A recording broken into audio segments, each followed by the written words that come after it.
welcome to the lesson. So today we're going to talk about having better conversations by asking different types of questions. And we're going to start with open-ended questions. So an open-ended question is typically a question that starts with who, what, when, where, or why.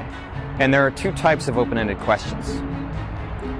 The first type of open-ended question is the narrow open-ended question. And a narrow open-ended question is something where you're asking for a specific piece of information from your listener. For example, where did you go to school? What did you have for dinner? Who is in your family? Questions like these have only one answer, even if it is specific to each person who you ask that question. And so when we ask these questions, it's a good way to start a conversation. And it's also an excellent way for beginners to practice their language. But for intermediate and advanced students, it can become a little bit boring. The conversations can tend to sound more like an interview. For example, where did you go to school? I went to University of Washington. What did you study at University of Washington?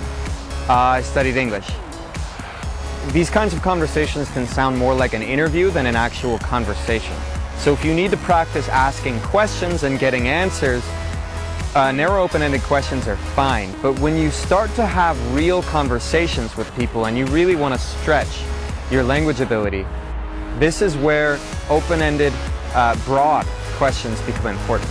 The broad questions ask for more information from your listener and allow them to answer in a much more varied way.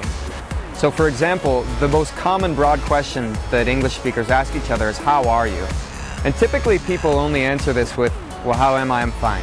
I'm good. I'm happy. Something short. But somebody who's working on stretching their abilities, really trying to use their language and become a better conversationalist in English, will give a better answer to this question. So how am I? I'm doing fantastic, and here's why. And you can really tell a story when you ask a question like that. So some more examples of broad open-ended questions would be, what did you do today? What did you think of the movie, the book, the article? What's on your mind these days? Questions that ask for a lot of information really are going to give you more of a chance to practice your abilities and say more when you're talking with somebody in English.